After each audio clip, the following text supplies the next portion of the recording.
애가는 슬픔의 노래를 말합니다. 방금 전에 누군가가 죽었을 때 그 사람을 보면서 탄식하는 마음으로 시를, 노래를 부르게 됩니다. 오늘 우리가 읽은 하나님 주신 이 예레미야 애가는 그러므로 예레미야가 부른 슬픔과 탄식의 노래입니다. 죽었기 때문에 죽음 앞에서 부르는 슬픈 탄식의 노래, 자신들의 잘못을 인정하고 고백하면서 하나님의 도우심을 구하고 있습니다. 누가 죽은 것일까요? 하나님 백성 전체가 죽었습니다.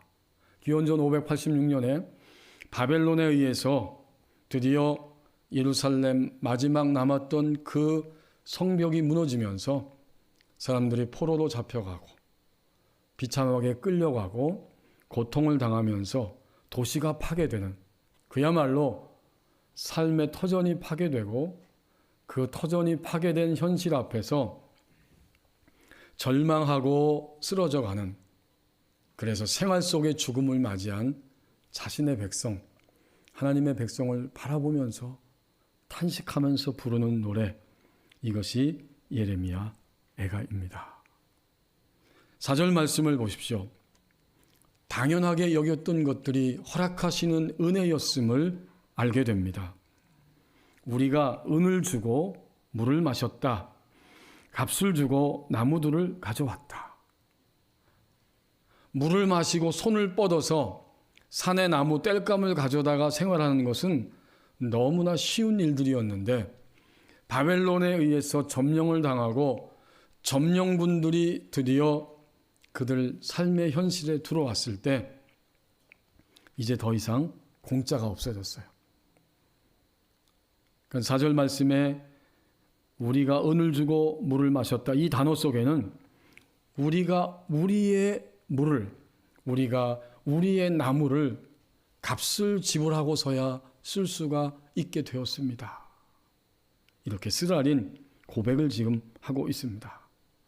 하나님의 백성 전체가 이 고백을 하지 못하지만 예레미야 성도가, 예레미야 선지자 자체가 자신과 자신이 속한 그 공동체 안의 현실을 보면서 탄식하면서 이 고백을 드리고 있습니다. 세상에 물도 마음대로 먹지 못하고 우리가 필요한 연료, 땔감, 나무조차도 마음껏 사용할 수 없게 되었고 점령군에 의해서 돈을 주고 사야만 합니다. 얼마나 쓰라린 현실입니까? 그제서야 이 4절 말씀은 그동안 너무나 당연하게 생각하고 살았던 것들이 하나님 우리에게 허락해 주셨기 때문에 가능했고 하나님이 허락해 주신 은혜였음을 그들은 알기 시작합니다. 그 죽음의 자리에 이르러서 하나님의 은혜였다, 허락해 주셨던 은혜, 그것을 알기 시작합니다. 오늘 예배하고 있는 우리들이 어젯밤까지 어떤 생활 속에 있었을지라도 여기까지 이 자리에, 예배 자리에 올 수 있었던 것, 죽음같이 혹독한 현실을 경험하고 지나왔을지라도 지금 여기까지 올 수 있었던 것, 이것은 당연한 것이 아니라 하나님이 허락해 주시는 은혜였습니다.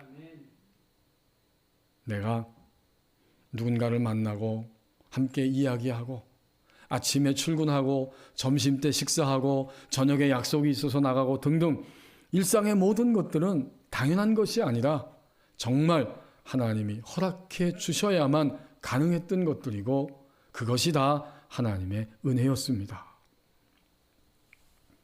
장신대에 박경수 교수라고 하는 분이 재난의 시대를 맞이하여서 코로나19가 막 시작되고 진행될 때 우리는 어떻게 해야 합니까? 이런 글을 쓴 적이 있습니다. 거기에 보면 중세 유럽에서 2,500만 명이 죽었던 그 흑사병, 패스트죠. 거기에 감염되어서 2,500만 명이나 죽었습니다. 그때 종교개혁자들, 쯔빙글리, 루터, 칼뱅, 또 베자, 이런 사람들이 어떻게 대처했을까? 그 역사적 사실을 추적하면서 오늘의 재난인 코로나19의 시대에 우리는 어떻게 하면 될 것인가? 라는 사실을 글을 통해서 알려준 적이 있습니다. 세 가지를 이야기했습니다. 첫째로 편견을 가진 혐오가 아니라 긍휼히 여기는 마음으로 연대하는 것이 우선입니다. 이 사태가 누구 때문에 왔고 어떻게 발병되었는가 이것을 논쟁하다가 중세처럼 마녀 사냥을 하는 이런 희생양을 찾는 것이 아니라 다만 함께 극복하기 위해서 부둥켜 안고 연대하는 것이 중요합니다. 두 번째, 우리가 죄인입니다. 이런 회개가 요청됩니다. 우리는 끊임없이 동물에 대해서 식물에 대해서 우리에게 주어진 모든 자원들을 내 것인 양 환경을 사용하면서 끝없이 착취하려는 그 욕망으로 인해서 이런 불행한 일이 일어났기 때문입니다.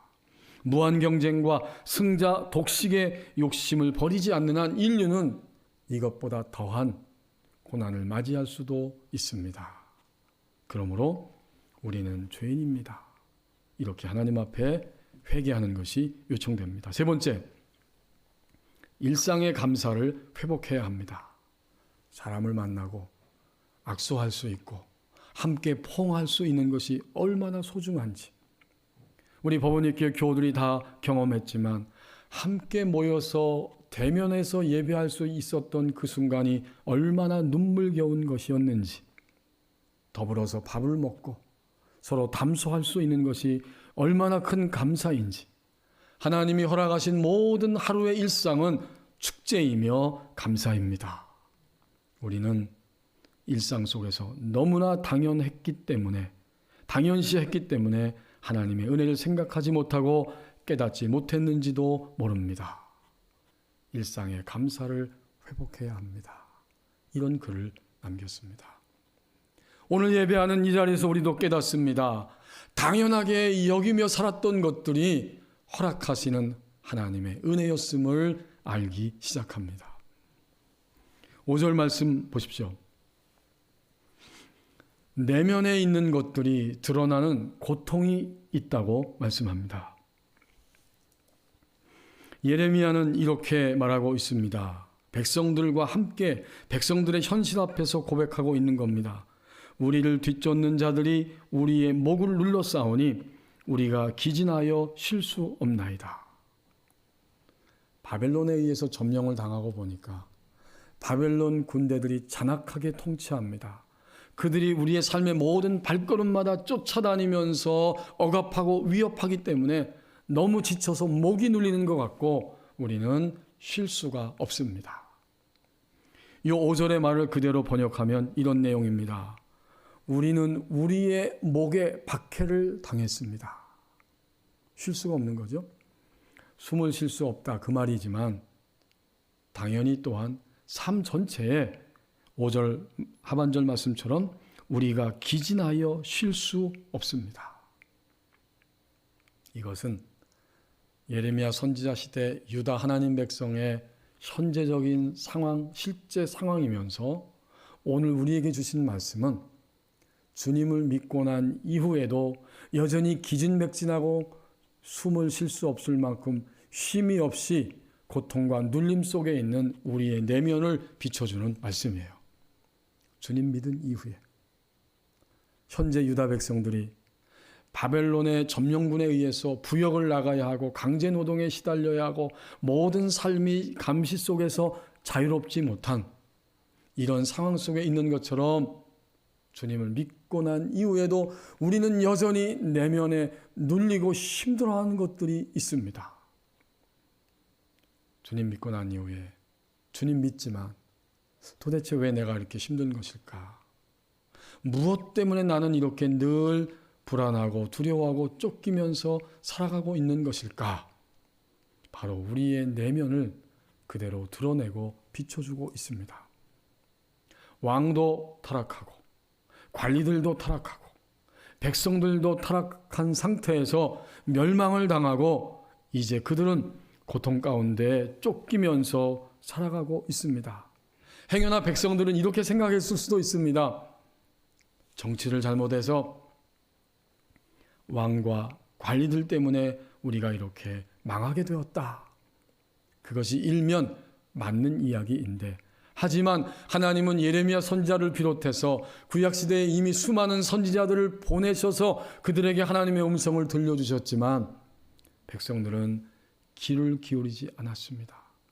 왕과 관리뿐만 아니라 백성들 전체도 하나님의 말씀을 듣지 않고 그 말씀대로 행할 수 없는 그들의 불신과 또 그들의 타락성과 그들의 연약함이 그대로 드러나고 있습니다. 드러난다고 하는 것이 바로 그 의미예요. 5절에서 생생하게 드러나는 것을 대표적으로 이 말씀이 보여주는 거예요. 우리가 왜 이렇게 힘든가? 우리를 뒤쫓는 사람들에 의해서 우리는 너무나 고통스럽습니다. 우리의 목이 눌리는 것과 똑같습니다. 우리는 삶에 쉼이 없습니다. 이 고백 속에는 그들의 내면에 있는 것들이 지금 다 고통 속에 드러나고 있는 장면입니다. 그것은 불신이고 타락성이고 연약함이에요. 그게 다 가감없이 그대로 드러나고 있어요. 우리는 나의 내면을 인식하고 인정해야 합니다. 지금 내가 가장 우선순위로 여기면서 추구하고 있는 것이 무엇인지, 지금 나의 마음속에 가득가득 채워져 있는 그 주류적인 생각은 어떤 것인지, 그러면서 우리는 힘들어합니다.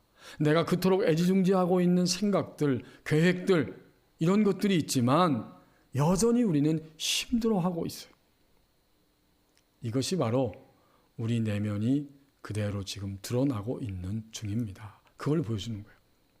주님 믿고 난 다음 힘든 것은 나의 내면에 있는 것들이 계속해서 드러나고 있다는 증거입니다.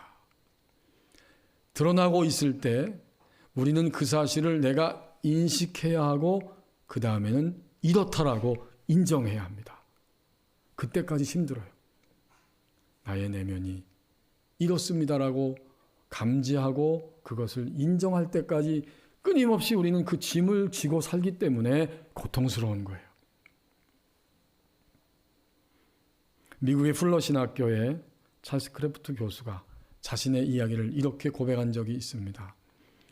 나는 어릴 때부터 그리스도인이고 주님을 믿고 살았지만 별로 불편한 것도 없고 어려움을 당한 적이 없는데 왜 나의 마음속에는 이렇게 불안과 두려움이 있을까?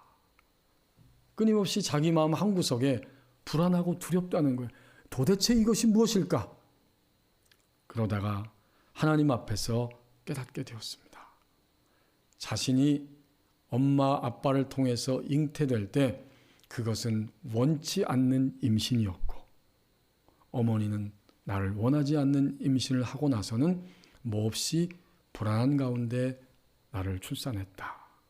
그 사실을 하나님 앞에서 기도하면서 깨달았어요. 그러니까 어머니는 임신하고 있을 때 나에 대해서 원치 않았기 때문에 끊임없이 불편하였고 불안했는데 그때 바로 두려움의 영이 어머니에게 있었고 어머니의 그러한 상태 때문에 내가 태아로 잉태되어서 가장 먼저 어머니에게 받은 사인은 거절감이었다는 거예요. 다시 말하면 크래프트 박사, 그는 이미 뱃속에 있을 때, 태아였을 때 거절감으로 인해서 움츠러들 수밖에 없었다는 거예요. 그에게는 거절감의 영이 임한 겁니다. 이 사실을 알고 하나님 앞에 기도하면서 이제는 예수 그리스도의 이름으로 어머니를 용서하고 그리고 자신 안에 있는 거절감을 올려드릴 때 두려움의 영과 거절감의 영이 떠나가고 그의 마음에 평안이 찾아왔습니다. 그 이후로 지금도 살아있죠. 미국의 풀러 신학교의 찰스 크래프트 박사는 이와 같은 문제로 시달리는 사람들을 돕는 일에 앞장서고 있습니다. 이 글을 일본의 선교사로 나가 있는 강은혜 목사님이 읽게 되었을 때 바로 크래프트 박사의 그 일은 나에게도 일어난 일이었다. 그렇게 고백을 하게 됩니다. 자신이 잉태되었을 때 어머니는 정신병을 가지고 노이로제에 걸려 있었기 때문에 밤에 잠을 잘 수가 없어서 끊임없이 수면제를 많이 먹었다는 이야기를 크면서 들었다는 거예요. 그 이야기가 생각나고 나도 이렇게 늘 우울하고 불안하고 두려운 것은 도대체 왜 그럴까? 주님을 지금 믿고 내가 이렇게 되었는데도 왜 우울하고 불안할까? 그 사실을 추적하다가 그 글을 읽고 자신에게 적용하고 깨닫게 된 것입니다. 주님 앞에 도와달라고 기도하는데 그 해결점이 우연치 않은 그런 시간에 찾아왔다고 합니다. 공휴일 날 남편과 막내딸과 함께 자전거를 타고 그 한강변을 산책하고 있었는데 그때 자신 안에 이런 것이 있음을 알고 몹시 힘들어서 주님께 도와달라고 간구하고 기도하고 있었습니다. 그때 갑자기 한 장면이 싹 스쳐 지나가는데 그것은 자신이 태아이고 어머니 뱃속에서 어머니의 약물을 통해서 샤워를 받으며 고통받고 있는 장면이었어요. 그게 바로 자신이었습니다. 그 장면을 직면하는 것은 너무나 힘든 고통이었습니다.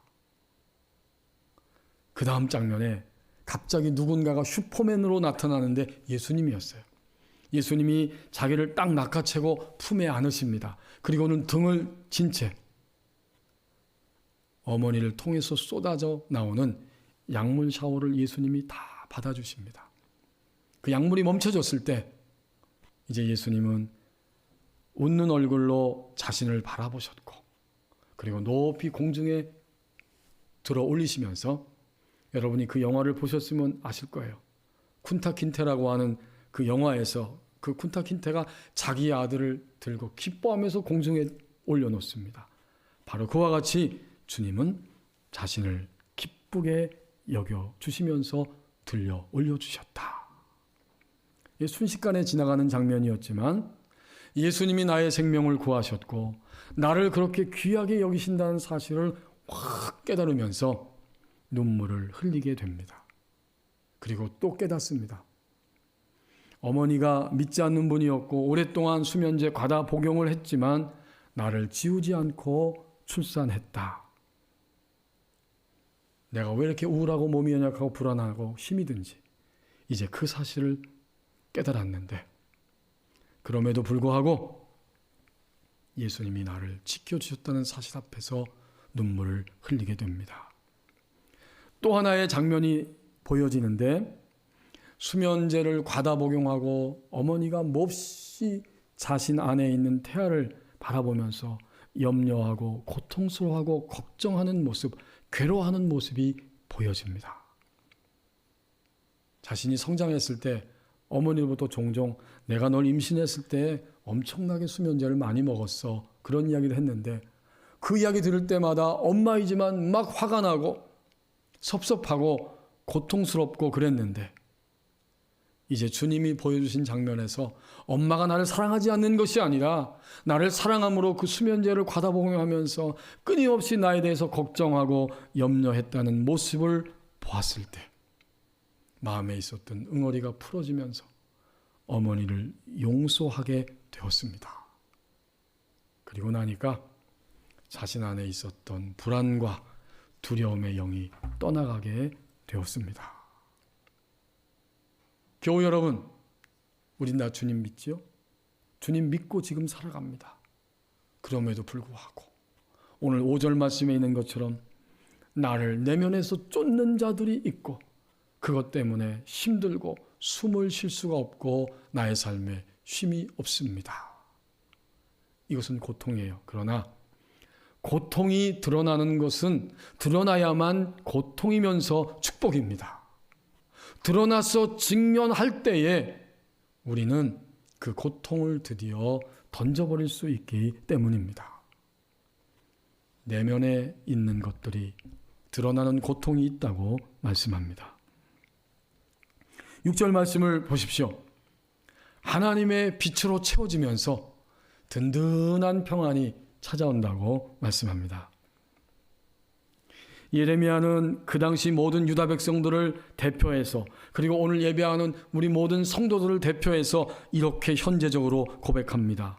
우리가 애굽 사람과 아수르 사람과 악수하고 양식을 얻어 배불리고자 하였나이다. 이건 정말 예레미야가 하나님이 끊임없이 비춰주시고 있었던 빛을 받았을 때에 깨닫고 증언하고 고백하는 거예요. 나의 과거적 삶이, 지금까지의 삶이 어떠했는가 보았더니 우리는 애굽 사람과 아수르 사람과 악수하였고 그들을 통해서 나의 인생의 모든 삶의 터전과 양식을 얻고 그것으로 배불리고자 하였나이다. 악수한다는 것은 그냥 손잡고 흔들었다 이 정도 차원이 아니죠. 악수하는 것은 당신과 나의 삶이 이제는 서로 협정을 맺고 내가 이렇게 연약하니까 당신의 것으로 나를 도와주십시오. 나는 당신 밑에 있는 종입니다. 하인입니다. 바로 이 협정을 의미하는 거예요. 그런 거로 예레미야가 이 뼈아픈 고백을 하게 될 때 그는 정말 하나님의 빛이 임한 거예요. 계속 임하는 빛을 받았기 때문에 그 당시 예레미야 선지자, 성도가 대표적으로 그 고백을 할 수 있었어요. 하나님의 빛이 온 거죠. 성경에 보면 북쪽 이스라엘도 남쪽 유다 백성들도 멸망하기 직전에도 끊임없이 애굽과 아수르를 향해서 손을 뻗었다는 사실을 성경 곳곳에서 기록해주고 있는데 열왕기하 17장 3절 4절 말씀에 보면 북쪽 이스라엘의 마지막 왕이었던 호세아가 그 아수르에게 지배를 받으면서도 거기서 벗어날 수 있다고 생각해서 애굽에게 손을 벌리고 사신을 보내고 아수르에게 바쳤던 조공을 끊게 됩니다. 아수르 왕 디글랏 빌레셀이 쳐들어와서 그것을 가만두지 않습니다. 결국 호세아는 북쪽 이스라엘의 마지막 왕이 되고 맙니다. 멸망한 거죠. 역대하 28장 20절 21절 말씀에 보면 남쪽 유다의 아하스 왕도 에돔과 블레셋이 침범했을 때 아수르에게 손을 뻗쳐서 도와달라고 이야기했더니 그들이 유다 땅에 와서 오히려 유다를 공격합니다. 모든 재물을 다 털어서 아수르 왕에게 주었지만 아무 소용이 없습니다. 바로 그 사실이 역대하 28장 20절 21절 말씀에 그대로 기록되어 있습니다. 그런 거로 오늘 6절에 나오는 애굽과 아수르, 이것은 곧 우리의 자신의 모습을 보여주고 있습니다. 애굽, 이것은 영원한 인간의 본질 가운데 하나입니다. 우리가 성경에서 애굽을 이렇게 읽을 때에는 애굽을 언급해야 돼요. 애굽은 누구이죠? 애굽은 어디서 시작됐죠? 애굽은 인간이 시작된 것을 보여주는 그러한 국가입니다. 하나님의 백성들이 어디서 나오게 되었느냐? 바로 애굽에서 종되었던 집에서 나오게 되었어요. 하나님의 백성이 거기서 나왔다는 이야기는 그때까지 아담과 하와의 타락성 안에서 죄와 죽음의 지배를 받고 노예로 살아갔던 인류가 애굽에서 나오게 되었다는 이야기입니다. 출애굽하면서 하나님의 백성들이 집합적으로 전체적인 하나님의 백성이 된 것이고, 오늘 이 예레미야가 5장 6절에서 애굽은 예레미야 시대의 사람들이 지금 애굽 안에 종속되어 살고 있다는 이야기이고, 지금 예배하는 우리들은 이 본문을 대할 때마다 내가 그토록 내면의 고통이 있는 것은 애굽적 삶으로 복귀했기 때문이다, 이 사실을 알게 됩니다. 애굽은 죄와 죽음과 악한 영의 노예의 지배를 받으면서 살아가는 모습이 바로 애굽적 삶입니다. 이건 근본이 흔들리는 거예요. 주님 믿었지만 또다시 뒤로 물러갔어요. 물러나고 보니까 하나님이 과연 계시는가 안 계시는가, 하나님이 계시지만 나의 삶을 인도하시는가 인도하지 않는가, 이렇게 이 밑바닥까지 떨어질 때 우리는 애굽적 삶으로 복귀한 거예요. 그 모습이 있다는 거예요. 그러면 아수르 사람과 악수했다는 것은 무슨 뜻일까요?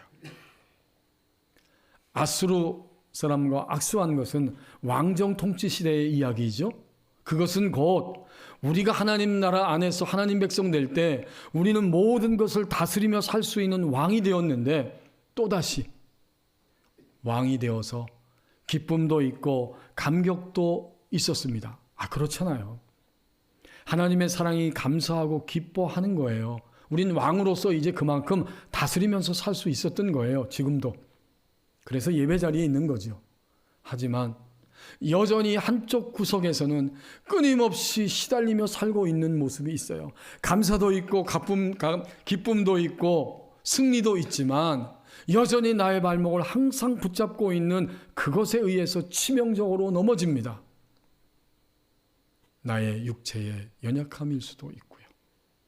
여전히 내 마음에 있는 불편함과 또 혼돈과 분노와 걱정과 두려움일 수도 있습니다. 여기에 우린 시달리는 거예요. 당연히 영적으로 하나님의 길을 전적으로 추구하지 못하고 사는 나의 이 모습, 이것이 다 아수르 왕에게 시달리고 사는 모습들입니다. 이것을 누가 고백하고 있어요? 예레미야 성도가. 6절 말씀은 바로 하나님의 빛이 임할 때에 이렇게 된다는 것을 알려주고 있어요. 하나님의 빛이 임하면 우리가 지금까지 애굽 사람과 아수르 사람과 악수하면서 그들을 통해서 인생의 양식을 추구하고 살아왔습니다. 예레미야는 정말 하나님의 빛으로 채워졌습니다. 실체를 알고 나면 우리는 평안할 수 있게 됩니다. 그렇죠? 생생하게 정체를 알았기 때문에 이제 그것을 집어 던져버릴 수 있습니다. 우리들의 안방에 쓰레기를 지고 사는 사람은 없지요? 여러분이 주무시려고 안방에 들어갔는데 안방에 침대 위에 지저분한 쓰레기들이 가득가득 있다면 거기서 누워 주무실 수 있어요? 아니죠. 이 쓰레기, 이것은 당장 집어서 밖으로 던져버려야 합니다. 지금까지 나의 삶이 이 부분에 있어서는 여전히 애굽적 삶의 복귀였고 아수르에게 시달리면서 살아왔다. 정체를 알면, 하나님의 빛 안에서 그것을 실체를 깨달으면 당장에 집어서 던져버리게 됩니다. 하나님의 말씀이 여전히 모든 것됨을 알게 됩니다. 우리는 더 이상 교만하려고 해도 교만할 수 없게 됩니다. 나를 묻고 공격하고 힘들게 하는 것의 실체를 알기 때문에 더 이상 거기에 매이지 않는 삶을 향해 달려가기 시작하고, 그때 하나님의 빛이 더 채워지고 채워져서 마침내 든든한 평안이 찾아옵니다. 이것이 주님이 우리를 얻으실 때에 마지막 정점에서 우리를 얻게 된 그 순간에 나타나고 있는 모습이에요. 초기 인류의 사냥 방식에 대해서 쓴 글이 있습니다. 거기에 보니까 아프리카 남부의 사막에 칼라할이라는 사막에 한 부족이 살고 있는데 그들은 집단으로 사냥을 합니다. 거기에 있는 그 쿠두 영양, 그 양이죠. 좀 더 큰 양인데 그들을 사냥하고 있는데 우리가 생각하는 방법으로 사냥을 하지 않습니다. 그들은 이 사냥감의 냄새와 흔적을 끊임없이 따라가면서 계속해서 추적합니다. 때로 몰려다니는 그 양들 무리에서 하나를 목표로 삼고 마침내 그 양 한 마리가 고립되어지고 무리 가운데 그가 혼자 계속 도망가고 있을 때 끊임없이 끈질기게 그를 추적합니다. 활을 쏘거나 창을 던지는 것이 아니라 계속해서 쫓아갑니다. 드디어 시간이 지나면 이 양은 뛰고 도망가다가 탈진해서 쓰러지게 됩니다. 무릎을 꿇고 털썩 주저앉습니다. 그때 창을 들고 사냥감 가까이 다가가서 결정적으로 창을 찔러서 마지막 죽음을 맞이하게 합니다.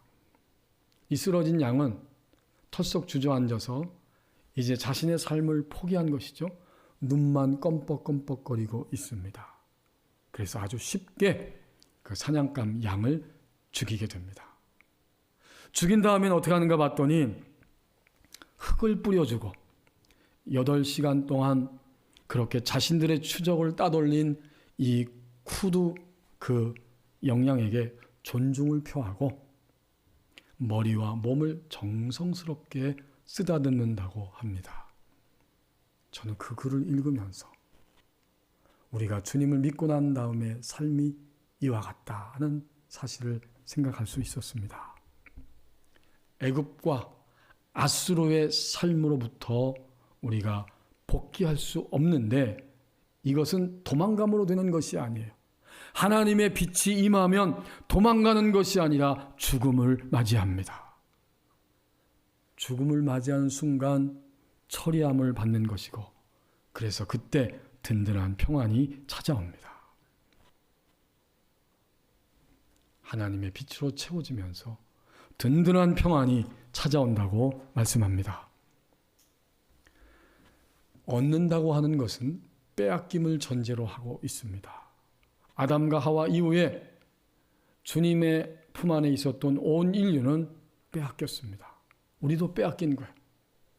바로 사탄에 의해서 죄와 죽음의 세력을 가지고 있는 사탄에 의해서 빼앗겼고 여전히 내가 주인 되어 살고 있는 이 육신적인 자아, 육신에 의해서 빼앗겼고 그리고 하나님과 대적하는 관계에서 반대로 가고 있는 세상에 의해서 우리는 빼앗긴 채로 살아가고 있는데 주님은 우리를 나를 한 사람 한 사람 너무 귀하고 소중하시기에 우리를 얻으시기를 원하십니다.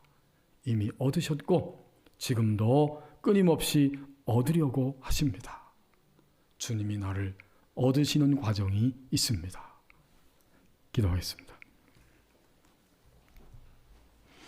우리 함께 1분 동안만 합심해서 기도합니다. 당연한 것이 아니었습니다. 주님의 허락하시는 은혜였습니다. 내 내면에 있는 고통, 그것이 다 드러나야 합니다. 주님, 오늘 드러날 때 고통이 있지만 인식하고 정체를 인정하는 자리에 가기를 원합니다. 마침내 하나님의 빛으로 채워지면서 든든한 평안, 그것을 가지고 우리의 인생, 주님이 나를 얻으시는 그 은혜 가운데 살아가게 하옵소서. 함께 기도하겠습니다.